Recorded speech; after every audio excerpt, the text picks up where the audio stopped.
सहेली भोजनालय पेड़ वाला रेस्टोरेंट कैसा लग रहा है? एक नंबर जिज्जी, बिल्कुल 5 स्टार होटल लग रहा है। मेरी बेटियों की मेहनत रंग लाई, अब बस ग्राहकों का इंतजार है। अगले दिन सुबह उद्घाटन का दिन है। रेवती ने बड़ी मुश्किल से पड़ोस के काका से उधार लेकर थोड़ी सब्जियां जुटाई हैं। सुमित्रा ने चूल्हे पर दाल, चावल और बैंगन का भरता बनाया है। खुशबू तो अच्छी आ रही है, लेकिन अभी तक कोई ग्राहक नहीं आया। जी, दोपहर ढलने को है, एक चिड़िया भी नहीं आई। लगता है हमारा ये सपना भी बांस की तरह टूट जाएगा। गांव वाले सही कहते थे, हम पागल हैं। इतनी मेहनत से खाना बनाया, सब बर्बाद हो जाएगा। चुप करो, अभी सूरज डूबा नहीं है, हौसला रखो, कोई ना कोई तो आएगा। मुझे पक्का यकीन है भगवान हमारी मेहनत को ऐसे फालतू नहीं जाने देगा। तभी एक थका हुआ ट्रक ड्राइवर वहां आता है। वो जब इस रेस्टोरेंट को देखता है तो हैरान रह जाता है। अरे भाई, ये क्या चीज है? पेड़ पर रेस्टोरेंट? भूख भी लगी है, चलो देख ही लेते हैं कैसा है ये रेस्टोरेंट। ड्राइवर सुनील सीढ़ियां चढ़कर ऊपर आता है। कामिनी उसे देखकर हड़बड़ा जाती है और फिर मुस्कुराकर हाथ जोड़ती है। आइए आइए भाई साहब, स्वागत है आपका सहेली भोजनालय में, बैठिए ना। ड्राइवर सुनील जमीन पर बिछी चटाई पर बैठता है। मंगला उसे पत्तल में खाना परोसती है। सुनील खाना खाना शुरू कर देता है। अरे वाह भाई साहब, मजा आ गया। ऐसा स्वाद तो बड़े बड़े 5 स्टार होटल तक में भी नहीं मिलता। एकदम घर जैसा, माँ के हाथ वाला स्वाद है। ये शब्द सुनकर बहुओं के चेहरों पर जो खुशी आती है वो करोड़ों की थी। सुमित्रा और रेवती एक दूसरे को देखकर मुस्कुराती हैं। जाते वक्त ड्राइवर खुश होकर पैसे देता है और कहता है, अरे भाई, अब तो मैं जब भी यहाँ से गुजरूंगा यही खाऊंगा और अपने दोस्तों को भी इसके बारे में बताऊंगा। मजा आ गया सच में। उस एक ड्राइवर ने जाकर और लोगों को बताया। धीरे धीरे 1 से 2, 2 से 10, 10 से 50 लोग आने लगे। अब सहेली भोजनालय में पैर रखने की जगह नहीं है।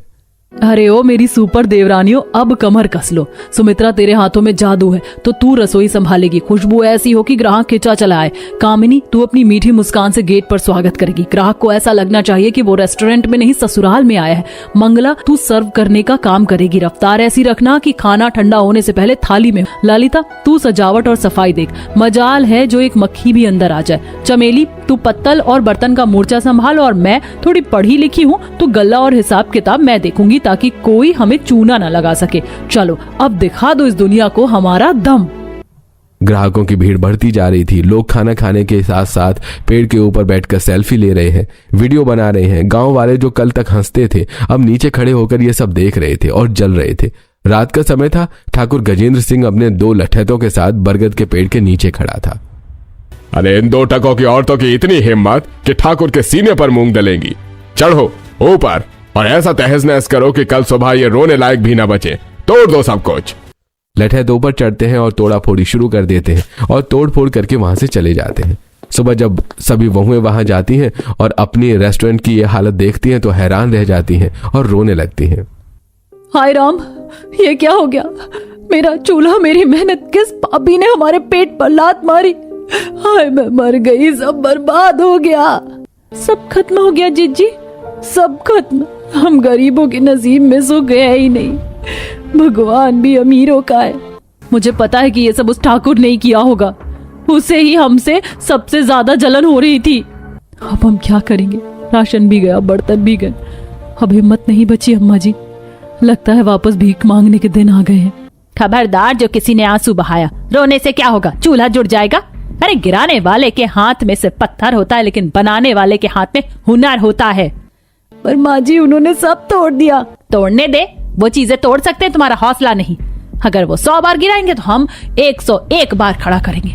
उठ रेवती, दिखा दे उस ठाकुर को कि औरत जब घर बना सकती है तो टूटे हुए घर को जोड़ भी सकती है। उठो। जानकी देवी की यह बात सुनकर सभी बहुएं रोना बंद कर देती हैं और फिर से उठती हैं और नई शुरुआत करने का फैसला करती हैं। माँ जी ने सही कहा, हम हारेंगे नहीं। अगर गिरे हैं तो फिर से उठेंगे, लेकिन हारेंगे नहीं। हम अपनी किस्मत बदल कर ही रहेंगे। कुछ महीने बीत जाते हैं। बहुओं ने न सिर्फ रेस्टोरेंट फिर से खड़ा किया बल्कि उसे और भी सुंदर बना दिया। अब नजारा बदला हुआ है। पेड़ के नीचे महंगी महंगी गाड़ियां खड़ी हैं। ऊपर सहेली भोजनालय में पैर रखने की जगह नहीं है। शहर के लड़के लड़कियां कैमरे लेकर खड़े हैं। सुमित्रा चूल्हे पर अपनी स्पेशल जड़ी बूटी वाली चाय बना रही है। खुशबू से पूरा रेस्टोरेंट महक रहा है। हेलो दोस्तों, स्वागत है आपके अपने चैनल पर। आज हम आए हैं उस जगह जो इंटरनेट पर तहलका मचा रही है, पेड़ वाला रेस्टोरेंट। और मेरे हाथ में है सुमित्रा दीदी के हाथ की जादुई चाय। लोग कहते हैं इसमें ऐसा नशा है कि एक बार पियोगे तो सब कुछ भूल जाओगे। चलिए टेस्ट करते हैं। ओह माय गॉड, ये तो सच में अमेजिंग है। इसका टेस्ट कितना ऑर्गेनिक है ना। शहर में तो हम बस केमिकल पीते हैं। दीदी क्या डाला इसमें? अरे मेम साहब कुछ नहीं, बस जंगल की तुलसी,